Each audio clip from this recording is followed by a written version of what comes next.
오늘 설교 본문은 이사야서 40장 전체입니다. 설교 제목은 내 백성을 위로하라입니다. 오늘 설교는 미국 작가 레이첼 켈리의 책인 내 마음의 균형을 찾아가는 연습 중에 나오는 한 구절을 소개함으로 시작합니다.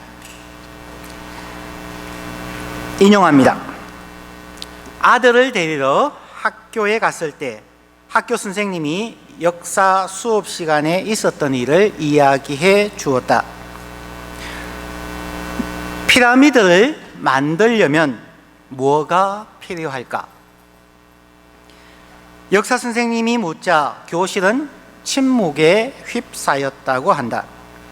그때 곧 나의 아들이 큰 소리로 외쳤다. 긍정적인 태도요. 긍정적인 생각이 수술을 받은 후 회복하는 속도부터 인간의 수명까지 영향을 미친다고 주장하는 사람들이 있습니다. 긍정적인 사람은 그렇지 않은 사람에 비해서 10년을 더 산다고 합니다. 여기까지가 인용입니다. 오늘 성경 본문 이사야 40장은 지치고 힘들어하는 이스라엘 백성에게 주는 긍정의 메시지, 위로의 메시지입니다. 이사야서 전체를 1장부터 66장 전체는 세 부분으로 크게 나누어서 생각할 수 있습니다. 1장부터 35장까지에서는 유다와 예루살렘을 침공하는 아시리아에 대한 배경, 그 상황에 대한 예언이 나옵니다. 36장부터 39장까지에서는 이제 아시리아의 몰락과 미래의 바벨론에 대한 경고, 또한 잡혀갈 것에 대한 경고이기도 합니다. 그리고 오늘 본문부터 시작되어지는 40장에서 66장까지는 바벨론 포로 생활 70년의 거의 끝이 날 무렵, 이제 그들이 귀환을 준비하는 상황 속에서 하나님께서 이스라엘을 통하여서 그들에게 전하는 예언의 말씀입니다. 이런 구조를 생각하면서 오늘 보면은 오늘 본문에서 하나님은 이사야와 또한 유다, 이스라엘 백성들에게 바벨론 포로 생활이 거의 끝나가고 있기에 그러면 우리는 어떻게 마음가짐을 하고 어떻게 다윗의 왕국, 이스라엘의 왕국을 다시 회복해야 할 것인가에 대한 위로의 말씀과 권면 도전의 말씀이라 하겠습니다. 여호와에서 사용했듯이 거대한 피라미드를 만들려면 뭐가 필요할까요? 거기에는 엄청나게 큰 돌들이 수없이 많이 필요하고 기술자들과 수많은 인원들이 동원되어져야 합니다. 보통 피라미드를 하나 만들려면 몇십 년이 걸리는 그 공사입니다. 우문 현답같이 그 레이첼의 아들이 그 오랜 시간에 걸친 피라미드를 만들려면 포기하지 않는 긍정적인 태도가 필요합니다 라고 얘기했던 것처럼 하나님께서 70년 동안의 포로 생활 속에서 지치고 힘들어서 이제는 포로의식, 노예의식이 몸에 배어있는 그들에게 어떻게 하나님의 왕국을, 다윗의 왕국을 회복하며 성전을 지어가며 하나님의 나라를 이루어갈 것인가에 대해서 지치고 힘들어 있는 그들에게 어떻게 하면 다윗의 왕국을 회복할 것인가? 수많은 군사력일까? 수많은 인원의 동원일까? 정치인이나 지혜자들일까? 그것이 아니라 하나님의 위로이며 긍정적인 태도라는 것을 오늘 본문은 말하고 있습니다. 40장 이제 첫 하나님의 세 번째 부분, 바벨론 포로 생활이 끝나갈 무렵의 예언의 첫 번째 부분으로 하나님께서 하신 첫 번째 말씀이 위로하라, 내 백성을 위로하라 라는 말씀. 그러면 위로한다는 말이 무슨 말일까요? 위로한다는 말이 소위 요즘 젊은이들 얘기하는 것처럼 우쭈쭈 하면서 그냥 잘한다 라고 얘기하는 것이 위로일까요? 오늘 성경 본문에서 이야기하는 위로는 그런 단순한 의미가 아니라는 것입니다. 최소한 두 가지의 위로의 말씀을 생각해 보아야만 합니다. 1절 말씀을 다시 읽습니다. 너희의 하나님이 이르시되 너희는 위로하라, 내 백성을 위로하라. 하나님께서 이사야 선지자를 통하여서 전하는 위로에는 두 가지가 있습니다. 저는 그것을 수동적 위로와 능동적 위로라고 나누어 봅니다. 수동적 위로, 패시브 컴포트는 죄사함과 구원에 대한 부분입니다. 2절 말씀에 너희는 예루살렘의 마음에 닿도록 말하며 그것에게 외치라. 그 노역의 때가 끝났고 그 죄악이 사함을 받았느니라. 그의 모든 죄로 말미암아 여호와의 손에서 벌을 배나 받았느니라 할지니라 하시니라. 하나님께서 이스라엘 백성에게 주시는 첫 번째 위로의 말씀은 그 노역의 때가 끝났고 그 죄에 대한 형벌이 끝이 났고 그 죄악의 사함을 받았느니라 라는 말씀입니다. 이 부분은 하나님께서 주시는 은혜의 선물입니다. 그들의 죄사함은 하나님께서 선언하시고 하나님께서 이루시는 것입니다.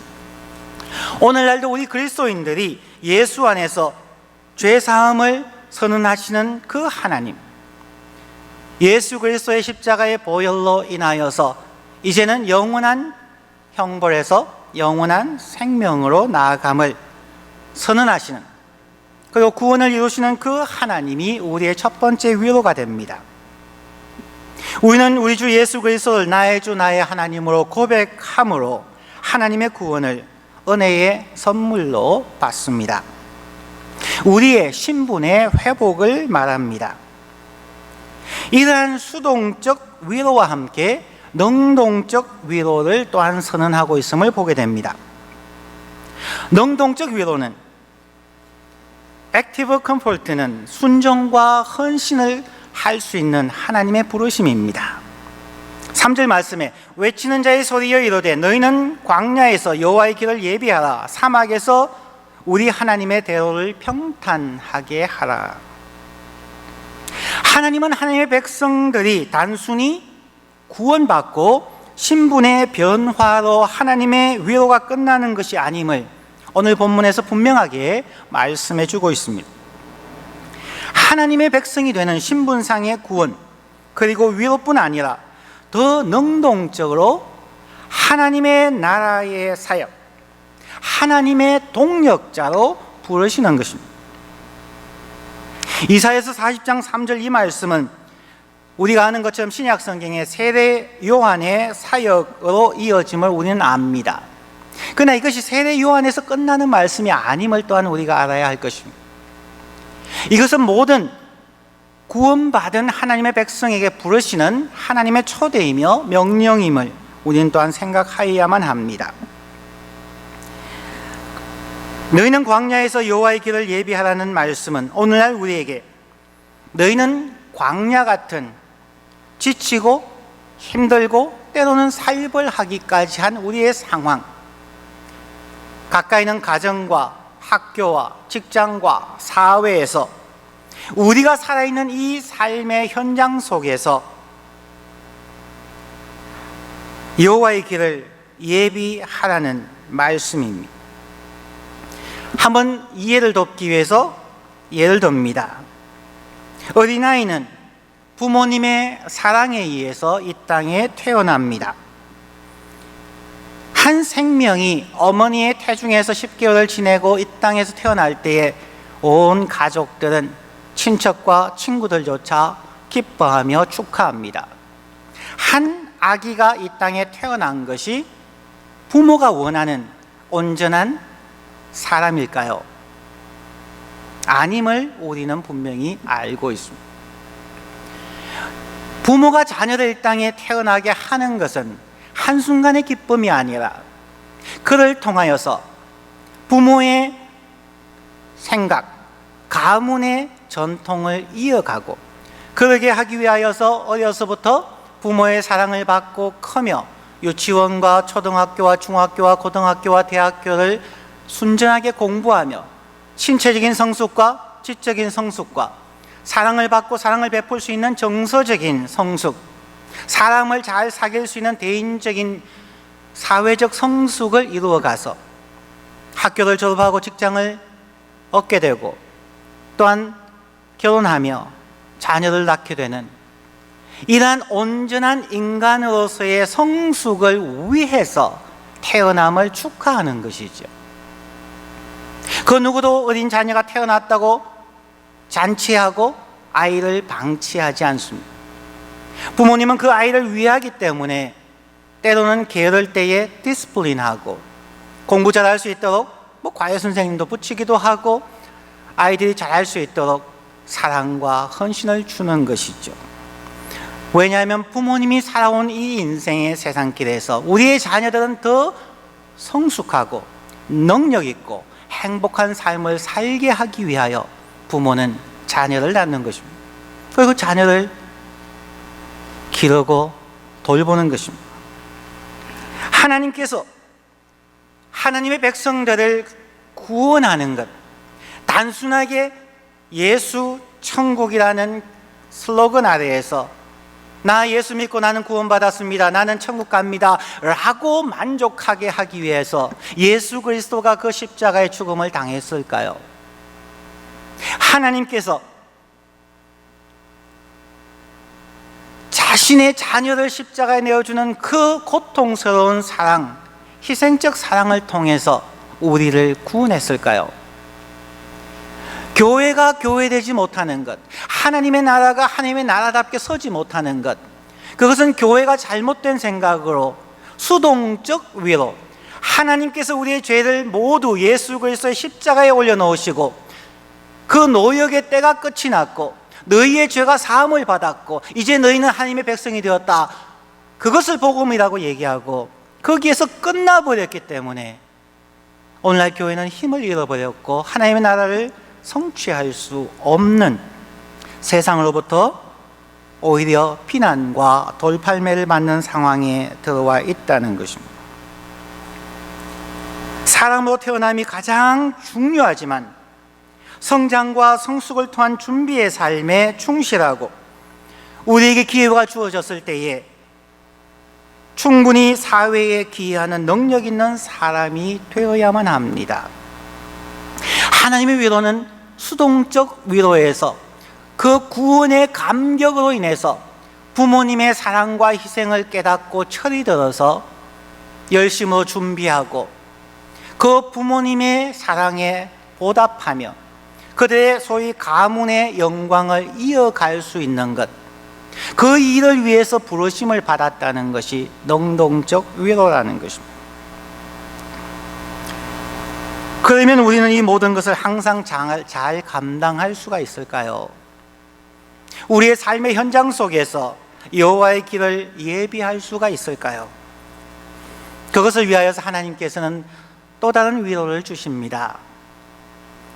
영원한 것을 사모하라는 것입니다. 6절부터 8절 말씀입니다. 말하는 자의 소리여 이르되 외치라. 대답하되 내가 무엇이라 외치리까 하니 이르되 모든 육체는 풀이요 그의 모든 아름다움은 들의 꽃과 같으니 풀은 마르고 꽃이 시들면 여호와의 기운이 그 위에 불미라. 이 백성은 실로 풀이로다. 풀은 마르고 꽃은 시드나 우리 하나님의 말씀은 영원히 서리라 하라. 하나님의 수동적 위로와 능동적 위로를 받는 우리 그리스도인들은 어떤 자세, 어떤 애티튜드를 가지고 살아야 할까요? 우리는 구원받고 하나님 나라의 사역에 동참하도록 초청을 받았지만 그 하나님의 나라의 사역을 위해서 하나님이 각 사람에게 5달란트, 2달란트, 1달란트 하나님의 은혜와 지혜와 능력을 허락해 주셨지만 우리의 상태, 우리의 한계를 기억하는 것이 또한 참으로 중요합니다. 하나님의 은혜의 선물로 구원을 받고 하나님 나라의 사역에 초청받았는데 마치 우리 자신이 완전하여서 우리 자신이 무언가를 성취하였기 때문에, 내가 교회 생활을 오래 하고 봉사하였기 때문에, 내가 신학 공부를 하고 목사가 되었기 때문에 마치 내가 하나님 나라의 사역자가 된 것 같은 착각이 많습니다. 그리스도인들은 처음부터 끝까지 하나님의 은혜라는 고백, 그 말은 겸손해야 한다는 것이죠. 우리 스스로 이룬 것이 없고 우리 스스로 만들어 가기보다는 하나님의 은혜임을 고백하는 자들이기에 우리가 누구인가를 늘 기억하는 것이 중요합니다. 모든 육체는 풀이요 그의 모든 아름다움은 들의 꽃과 같다. 풀은 마르고 꽃은 시드나 우리 하나님의 말씀은 영원히 서리요. 우리의 구원받음과 하나님 나라의 사역에 초청함을 받은 것은 영원하신 하나님의 은혜의 선물입니다. 모든 사람은 평균적으로 80, 요즘은 100세까지도 살지만 사실 꽃을 피울 수 있는 시기는 불과 40년에 불과합니다. 대학을 졸업하고 직장을 얻어서 은퇴할 때까지의 기간은 아마 30, 40년밖에 되지 않을 것입니다. 직장에 처음 들어갔을 때도 처음에는 신참으로서 배워야 하고 수많은 시행착오를 겪으면서 마음껏 자기의 실력을 펼치려면 40, 50이 되어야 할 것입니다. 목회자도 마찬가지입니다.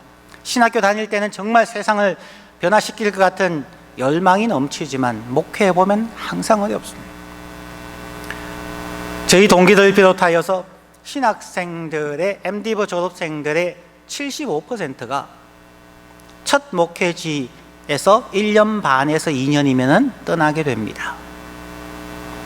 그게 열심히 공부하고 가르친 캘빈 신학교 MDiv 학생 졸업생들의 현주소입니다.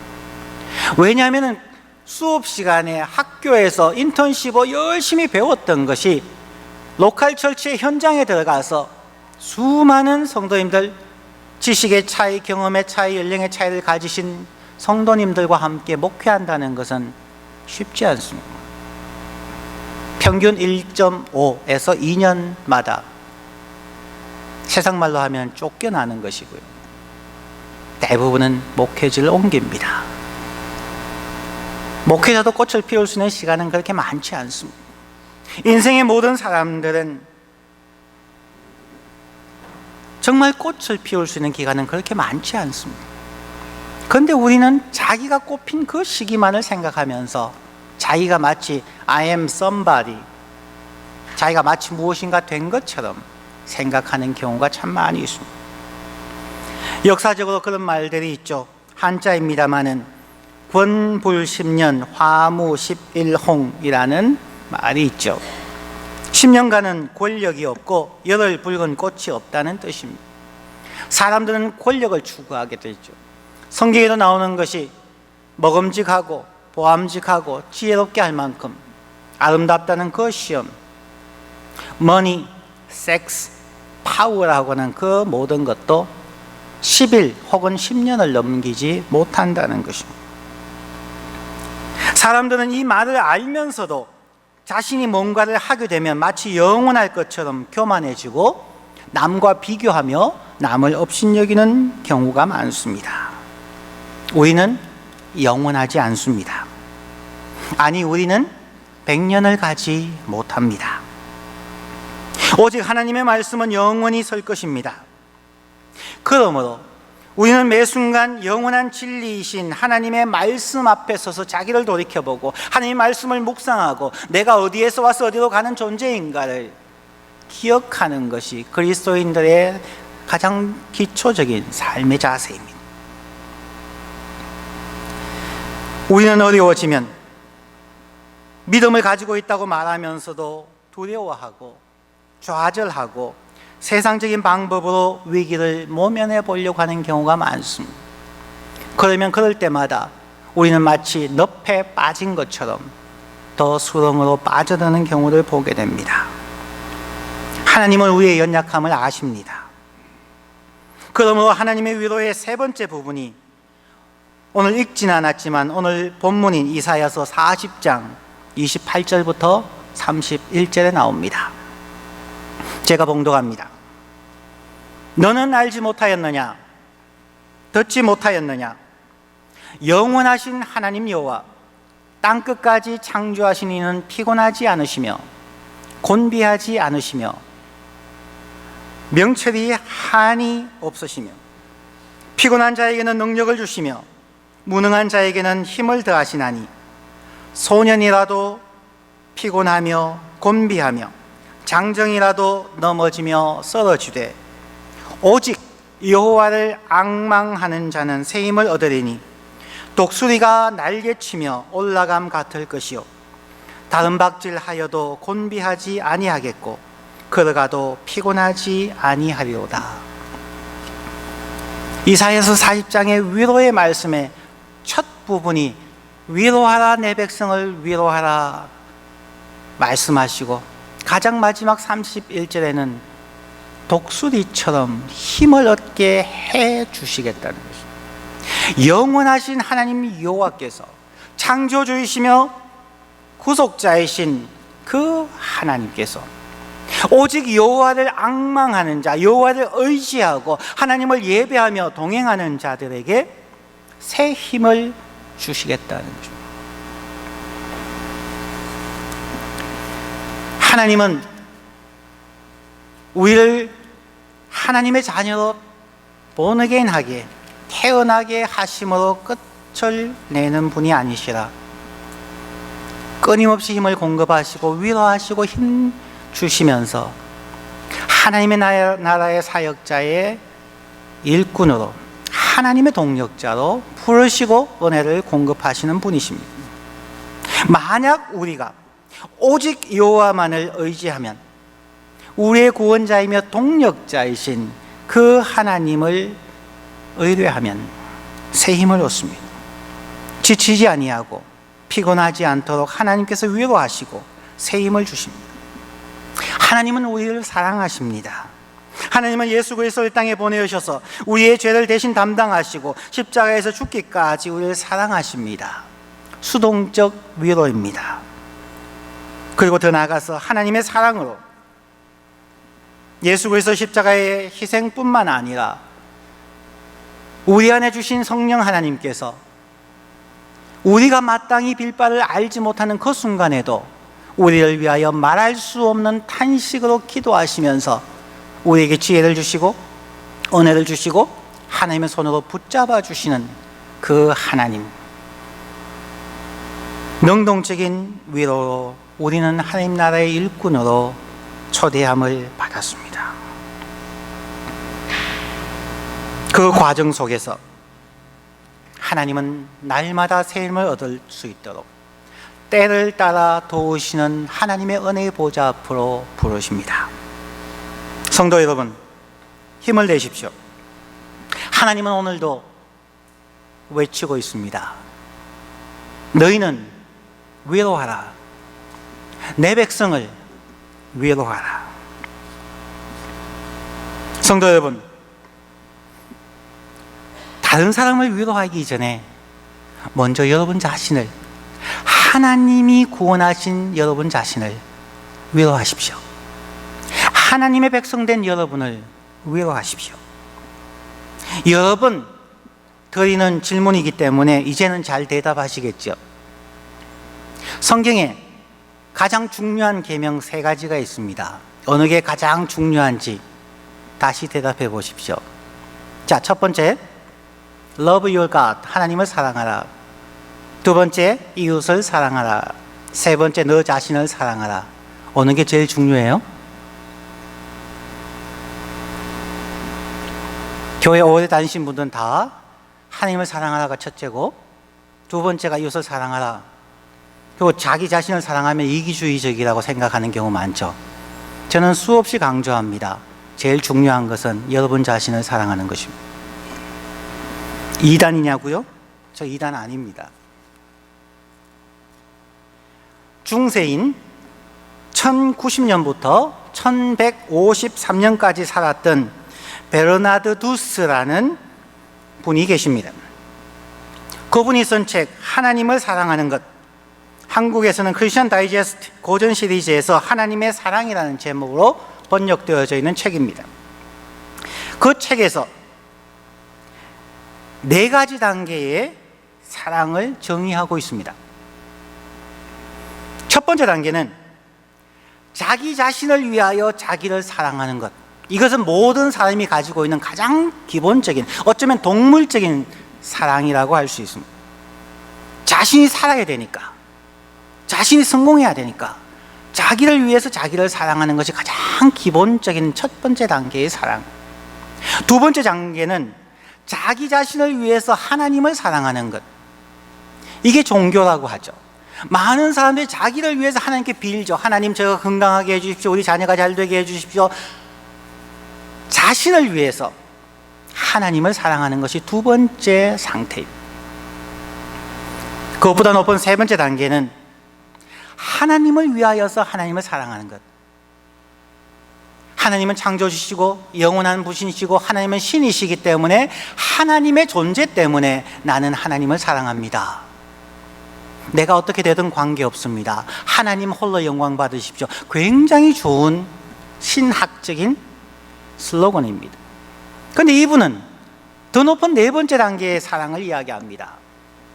하나님을 위하여 자기 자신을 사랑하는 것이 가장 높은 단계라는 것입니다. 하나님을 위해서, 하나님 때문에 자기 자신을 사랑할 수 있는 것이 최고의 단계의 사랑이라는 것입니다. 어쩌면 이것은 이 세상에서 온전하게 이룰 수 없는 사랑이기도 합니다. 그러나 이해를 돕기 위해서 하겠습니다. 부모님들이 원하시는 자녀, 우리의 자녀들이 정말 해산의 고통을 통해서 자녀를 낳았습니다. 자녀를 위하여서 참 어릴 때는 밤잠도 설치면서 아이를 키웁니다. 학교를 보냅니다. 직장을 갑니다. 돈을 법니다. 그러면 부모님들이 뭐라고 하시겠어요? 야, 너희들 내가 20여 년 동안 이렇게 희생했으니까 부모님한테 용돈 잘 갖다 바치고 부모에게 매번 해외여행 갈 수 있도록 비행기표 보내고, 그런 부모 있기는 합니다. 그러면 상식적으로 생각해 보십시오. 그게 부모의 자세입니까? 여러분의 자녀를 잘 키워서 나중에 여러분의 노후 대책을 위한 보험으로 자녀를 키우시는 분 계십니까? 부모님은 그렇게 희생했음에도 불구하고 단 하나, 행복하게 살면 좋겠다. 너가 행복하게 사는 것이 나의 행복이고 보람이다. 그게 부모 마음 아니십니까? 그래서 자녀들이 부모님의 희생과 사랑을 깨닫고 철이 들 때에, 그래, 부모님 생각해서라도 내가 더 열심히 공부하고, 부모님 생각해서라도 내가 정직하게 세상 사람들에게 욕먹지 아니하고, 야, 누구 집 자식은 참 잘 컸다. 부모님 때문에, 부모님을 위하여서 열심히 공부하고 직장생활하고 열심히 행복하게 살아가는 것, 그것이 부모를 향한 자녀의 최고의 효도가 아닙니까?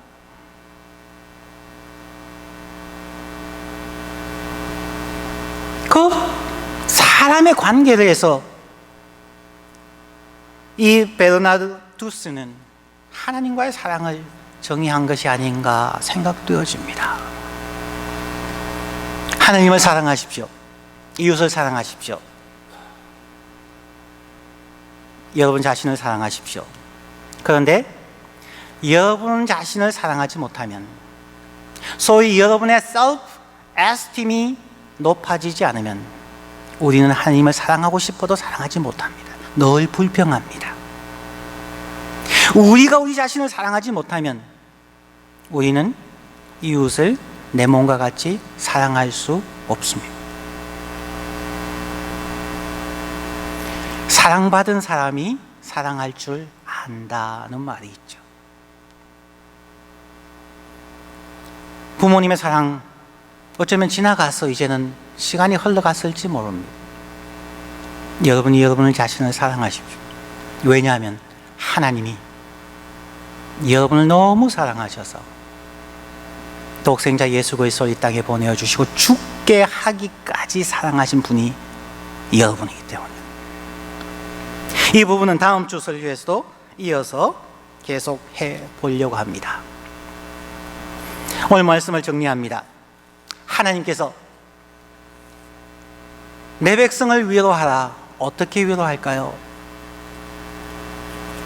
하나님께서 우리의 형벌이 끝나게 하시고 우리의 죄를 사시는 구원의 확신이라는 수동적 위로와 하나님께서 우리를 인정하셔서 그래 너 나와 함께 일하자 하나님의 길을 예비하는 하나님 나라의 동력자로 불러주셨다는 능동적 위로와 더 나아가서 하나님께서 그 과정 속에서 어렵고 힘드느냐 나와 함께 가자 내가 너에게 힘을 주고 내가 너를 사랑하니까 너도 너 자신을 믿고 사랑하고 함께 가자 내가 세상 끝날까지 너희와 함께 할 것이다 말씀합니다.